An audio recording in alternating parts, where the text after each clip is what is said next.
again, and welcome to the Author Roundup. This special segment of the Book Connection Show showcases emerging indie authors who join us for a discussion of their newly published books. Join us for a conversation with our next guest author.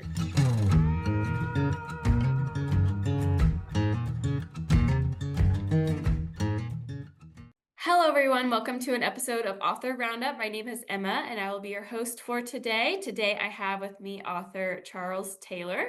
Dr. Taylor is a nationally recognized author, speaker, and consultant whose work has profoundly shaped the understanding and celebration of Juneteenth across the United States. He is a lifelong advocate for equality and inclusion. Dr. Taylor played a pivotal role in the movement to make Juneteenth a national holiday. His first book on Juneteenth was distributed to governors across the country, helping to inspire state-level recognition of this historic day and gaining endorsements from key national Juneteenth organizations. His recently released book is called Juneteenth, The Promise of Freedom. Hi, Dr. Taylor. How are you today? Thanks for being here. Good morning, and thank you for having me. Good morning. Yeah, of course. Can you tell us a little bit about your recently released book, Juneteenth? Yeah, I'd be happy to. My Juneteenth book, The Promise of Freedom, allows me to share and preserve our history at a time when Black history is under attack. Our books are being banned. Politicians are rewriting the past to say that slavery wasn't that bad. They say that we should move on and that teaching the truth is somehow divisive. But when they ban our history, they bury our truth. And without truth, freedom becomes no more than a promise. That's why I'm more determined than ever to tell our story. Besides, if they ban the truth from our schools, we will teach it in our homes, in our churches, in our community organizations, because our history is too consequential to be erased. Juneteenth is not about nostalgia, it's about responsibility. It's about understanding that freedom is not a finish line, it's a fight that we inherit and a promise that we must protect. That's why I wrote this book, to help tell the story that we were never taught, to uncover the truths buried beneath centuries of prejudice, and to help our children and their children understand that their history is sacred and their identity is powerful. If I can just say one more thing, it weaves together, my book, the stories of those who experienced that pivotal moment in 1865 when news of emancipation finally reached Texas, with the ongoing struggle for true freedom that continues today. And I think my book has plenty of stories, but it also challenges the Eurocentric narratives that we have been exposed to. And so I'm hoping that when people pick up this book, they'll understand the reasons why I spent so much time with this book. Okay. And speaking of the Eurocentric version of history, how does the Eurocentric version of history distort or erase Black contributions? Well, it does both of those. It not only distorts, it omits. And so what my book attempts to do is fill in the missing pages of history. And so if you look at the history of how European authors have written about Africa and Black people, you'll see they left out not only chapters, but the beginning of humankind started in Africa. So they even left out the very beginning of our history. And if we're going to correct that, we need books like Juneteenth to challenge this Eurocentric narrative. Why did these authors leave that part out? Well, they had to justify the treatment of Black people. They had to justify enslavement. They had to have a rationale for white supremacy. And so if they would have taught the truth about the greatness of Black people, about the contributions that Blacks and Africans made to world history, then all of our history books would have to be revised, and the world history would have to be told, and the racial hierarchies that have been created would have to be dismantled. So it's obvious why they chose not to spread the truth. And so what do you hope readers will feel or think differently about finishing this book that you wrote? Well, I hope that they can connect their history with our history, because we're one species. And if humankind started in Africa and then migrated and populated the planet from Africa, that history should be of consequence to all of us. We really need to know how our species evolved and Mhm. what role did Africa play in all of that. And once Africa's place is restored, then I think we can probably begin to talk about bringing the human family back together. Yeah. And so what was the most, surprising or powerful discovery, you made during your research? Well, I think I would characterize it as probably the most interesting is uh, the part about Africa and the contributions and the great African civilizations that existed way before enslavement, way before European or even Asia came on the scene. There Mhm. were African empires. And to learn about this rich history, and not just in Egypt, but in other places across Africa, there were a number of great empires that impacted the entire world that we were never taught in our school. Mhm. Okay. And, so you trace the story from 1619 through America's repeated failures to choose equality. How do these failures shape the present today? Well, because there were many times that America had the opportunity to fully integrate African Americans into the economic, political, and cultural mainstream, but at Right. each turning point, America chose not to do so. Yeah. Whether it was in 1808 when international slavery was outlawed. They just replaced that with domestic slavery. Whether it Yeah. was in Jamestown after Bacon's rebellion, when black and white indentured servants rebelled against the British elite, we what we had was the beginning of whiteness. And so at every whether it was Reconstruction, you name it, um, America did not give black folks the promise that they had of freedom that they had promised them from the Mhm. time of the emancipation to today, really. Mhm. And so how do you connect Juneteenth to broader struggles for justice, both historically and today? Well, Juneteenth is just a continuation.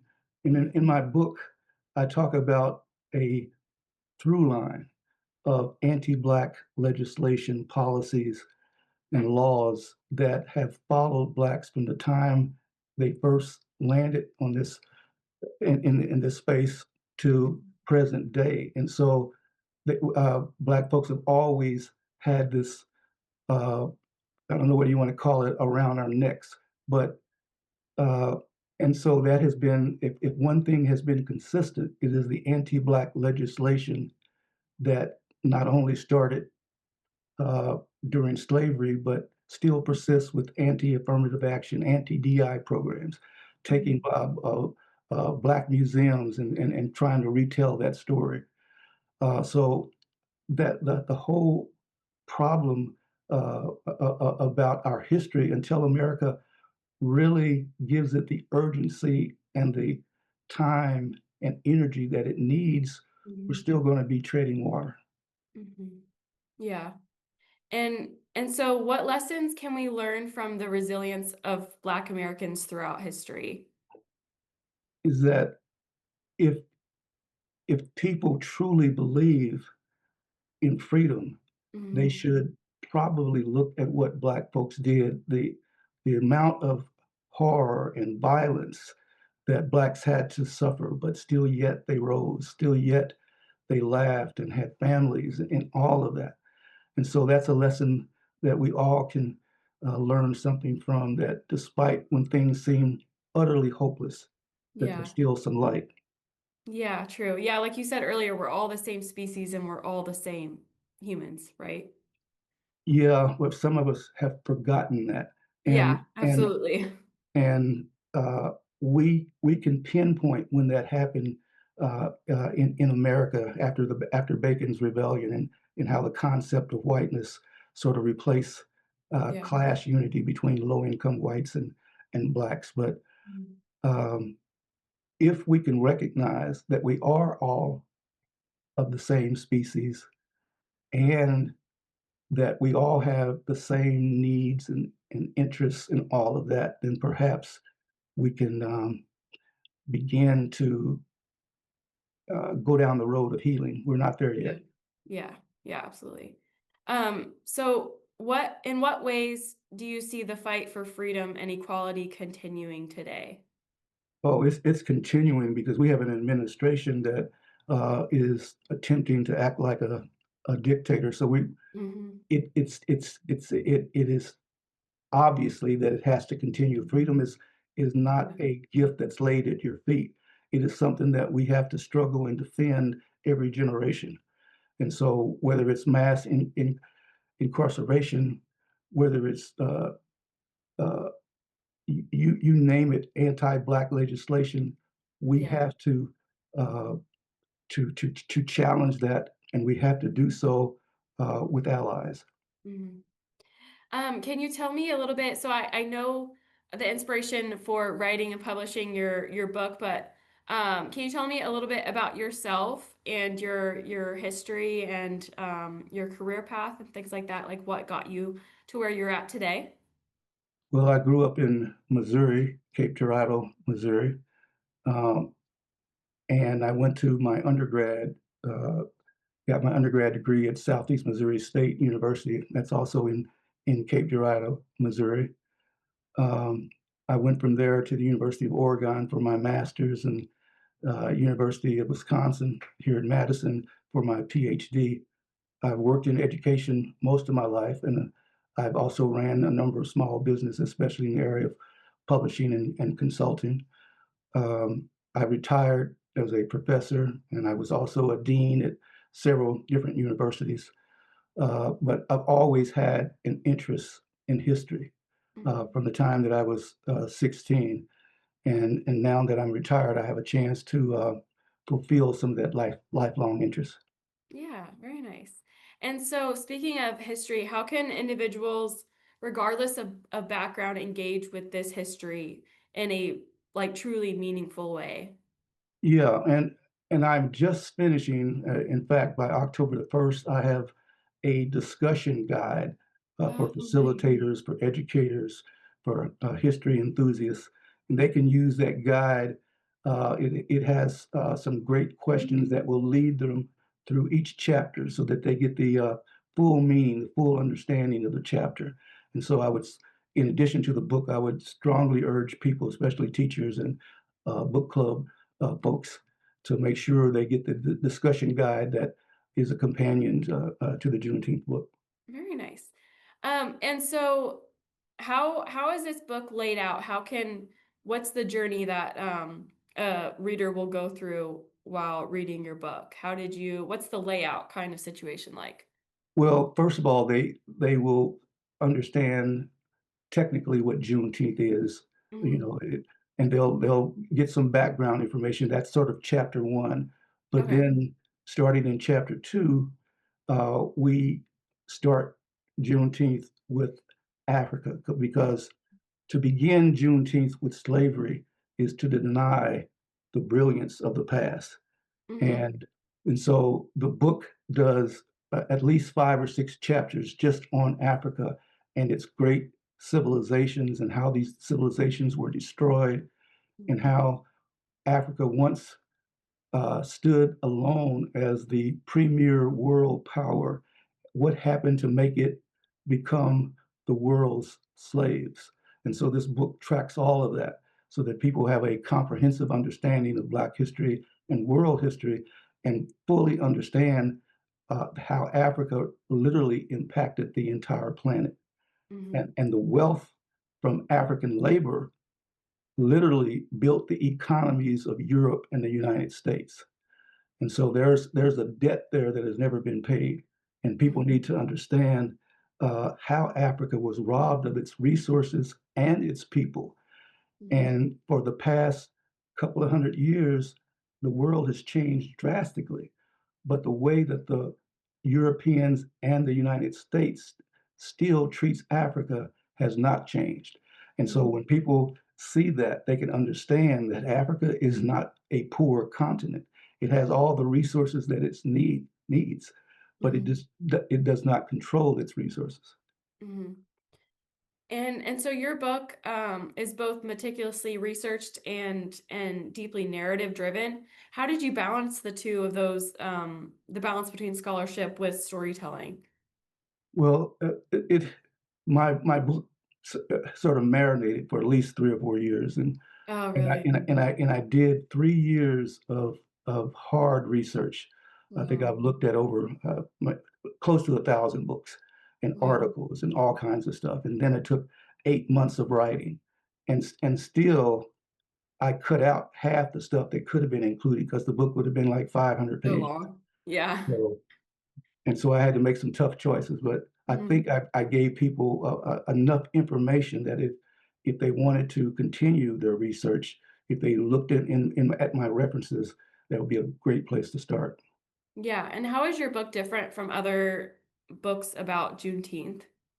Well, my first book was used in the national campaign to make Juneteenth a federal holiday. And so I already have some credibility, if you will, in the Juneteenth circles. And Wow. so this book expands on that. Okay. And my first book was just to introduce people to Juneteenth because people didn't know what it was, they didn't know how to Mhm. celebrate it. And so it was more of an educational book. This is Juneteenth, this is how you celebrate it, this is why it's important. Now, Mhm. this book connects Juneteenth to world history, and that's Mhm. why it starts in Africa, the birthplace of humanity, so that we all can see our connections and see how Juneteenth fits into this. Mhm. Juneteenth is a pit stop, but it's an important pit stop because you have to go all the way back to see Africa's greatness to see how far they have fallen. But if you read my book in its entirety, then you'll get a sense of Black history in its wholeness. Okay. And so, you said it took 3 years of research, 8 months of writing. So when did you start writing your book? Well, I started writing it last Juneteenth. I gave a talk in Washington, D.C. at the press club, and then there were Juneteenth chapters attending that presentation, and they were asking me when was I going to update my Juneteenth book because the first book came out about 20 years ago, 20 Oh, or 22, wow. and so I right then is when I started because I'd already been doing research, Yeah. but then I got serious, and then I finished it in the last few months. Okay. And so, can you share any anecdotes of your writing experience with us? What was writing this book like compared to the one before 20 years ago? Well, this book, it took enormous amounts of time. I spent 12, 15-hour days, Wow. literally during those 8 months because Mhm. I was trying to get it done by the next Juneteenth. And Oh, so wow. You had a deadline. I Yeah. worked my butt off on this book, and like I said, I revised it, at least 5 or 6 times. But Mhm. and the hard part was determining what I had to leave out because I wanted to Yeah. make some important points, but I decided that I could highlight some of the things that I wanted, in some of the chapters, and then I just sort of made that compromise. Okay. And so obviously you were a professor and writing has always been involved with that. Have you always liked writing? Or which part did you like more? Did you like the storytelling or research part? Actually, both, 'cause Both? research, is where you learn things that you may not have known, and you get a chance to experience a different perspective. And the good thing about history is that you get to interpret the facts, and you get to look at them from different points of view. And Mhm. when you realize that your point of view has always been left out, then what you're writing may seem like it may be skeptical to some people. But Mhm. those people who really understand Black history, they know that this is contributing to the field. And so, given the stakes of Black history where we're at now and the threats that we face, uh, Mhm. this for me, this book is extremely important because no matter what they do, now I've reserved a piece of our history so that Mhm. 20 years from now, our kids can look and learn about their real history. Mhm. Yeah, absolutely. So what was your writing routine like? You said you had 12-hour days Yeah. of putting your book together. Can you tell us, like, what your writing process or routine was like? Well, it was primarily revising, doing more research, revising, writing. Uh, I would write every day, and I would try to get. When I first started out, I didn't have the chapters outlined or any of that. I just had a whole lot of things that I wanted to say. And so once I got my chapters in line, then I began to research the material that I needed for each chapter and make sure there was a smooth transition between chapters. Mhm. But every single day was research, writing, research, writing. Wow, wow. And so what was the most difficult part of your writing process? Did you have a difficult part? Well, it's the most difficult was the about all the pain that blacks had to go through, the lynching, the Jim Crow. To me, it's very difficult to fix what's broken in our society if we Mhm. don't fully understand how history has shaped our present circumstances. Absolutely. So Juneteenth may be America's most important holiday, but few people truly understand its meaning. So I wanted to tell the full story, Mhm. placing Juneteenth in its rightful place as America's second Independence Day. So, Mhm. yes, Juneteenth is important to me, not just because it celebrates the end of slavery, but because it helps us understand how the past continues to impact the present. Mhm. But Yeah. clearly, the pain that my ancestors experienced was the hardest part. Mhm. And so what's the best feedback or review you've received about your book? Well, I received a number, some from teachers who said that the students finally were interested in history because they could see how it related to their lives. They made a And connection. they Nice. made a connection. And one person told me that my book was like a love letter to our ancestors. Oh, And maybe the best response was that my book can be used to heal this nation if we're mm, willing to face the truth about our past together and then correct the inequities that we find. wow.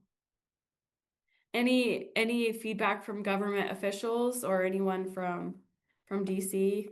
It'll probably happen. I have a friend in Dallas. He said he certainly would not be surprised if the book is banned in Texas, but he Mm, said that I should wear that with a badge of honor. mm, But as I said, if our book is banned somewhere, we'll teach it somewhere else. right, yeah. So the important thing is that the information is out there, and I Mhm, stand behind what I've written. mhm. And so, when was your book published, and did it make the Juneteenth deadline, your deadline? Yeah, it made the deadline, Okay. unfortunately, only for about a month before Juneteenth, but and so we didn't get a chance to do a whole lot of marketing, which we'll have to make up for, Next this year. yeah, next year. Yeah. Okay. But it did I was able to, complete it by then. Yeah. And what did it feel like getting that book in the mail for the first time and seeing your book and all of your hard work of research and revisions and editing and Well, it felt good, but this is my 12th book, so but oh, wow, okay. each book you feel good about, uh, Yeah. but the key, of course, is marketing. You Yeah. know, I don't care how good your book is, if nobody knows it's out there or nobody reads it, it doesn't matter. And Yeah. so now the focus has to be on marketing and making Mhm. people aware of it. Yeah. And so what advice would you give to a writer working on his or her first book? I would tell them to, uh, write from the heart, Mm, write what you're interested in because uh, if you think a book is important, there's probably somebody else that feels the same way. mhm, And don't let people talk you out of writing a book. mm, Research is important, but your voice is also equally important. And so if you mhm, have a story to tell, take the time to tell it and be prepared to write many drafts. mhm, But don't be discouraged. keep working at it, and you'll be pleasantly surprised and pleased once it's finished. So what are your personal or professional book goals for the rest of this year? I know marketing is a big one for your book goals, but any personal goals or any other goals for you this year? Yeah, I wanna slow down. I wanna step back. Even though Yeah. I'm doing all this stuff, I'll be 76 in February, and Oh, wow. so I want to, sort of step back, maybe do 2 or 3, talks a year, Mm, primarily through Zoom, mhm, but I wanna get this book into as many hands as I can mhm, because the message is timely, it's important, it's needed. And so that's my goal is to get this book into as many hands as I can and mhm. to promote my guide so that Oh, yeah. educators and others can use it to help people understand Black history. Okay. And so you said you live in Madison, Yeah, Wisconsin, right? absolutely. Nice. Any like local community things you want to be a part of with your book or Well, I've been a part of so many. We had our launch here in Madison, and nice. the Urban League has a big event coming up in 2 weeks, and so I'll be speaking at that event. I'll be selling some of my books there. I've been on all the radio shows, TV, so I've done the local bit, Nice. and so all I want to do now is put together a nice marketing plan and get the word out. Okay. I just have one last question for you, and that is if readers walk away with one central truth from Juneteenth, the promise of freedom, what do you want that to be? That we are one human species and our history, our stories are all wrapped up together. One of the greatest sins, if you want to call it, is when Europeans separated us from each other so Mm, that we forgot our relationships with each other. And mhm, that this book sort of helps you go all the way back to prehistory and to watch as humans migrated around the planet to see that we're all connected. And if we can get back to that connection, maybe there's some hope for our species. okay, very great. And you mentioned the guy that you were connecting with this book. It will be out October 1st, so October it'll be out. 1st, Okay. yes, and they Okay, can and you get it. can get that through They Ex can get Libris too. not at this point. They can get it on my Okay. website, Website. drcharlestaylor.com. Okay.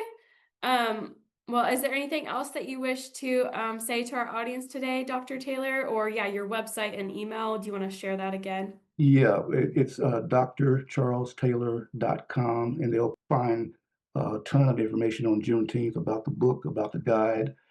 And to remember that Juneteenth is not just a date on the calendar, it's Mhm. America's unfinished business. And so I want people to be inspired by the book, and I also want them to act once they understand this history. And so if this conversation has sparked your interest, I invite you to pick up Juneteenth, The Promise of Freedom. My book is available on Amazon, Ex Libris, Barnes and Noble. And so I encourage folks to pick it up and discuss it. All right. Well, thank you so much, Dr. Taylor, for a wonderful and insightful interview. And we wish you the best of luck. And thank you for having me. Have a Yeah, great day. thank you so much. All right. Like Dr. Taylor mentioned, his book is available on Ex Libris's online bookstore, and as well, like he mentioned, Amazon and Barnes& and Noble.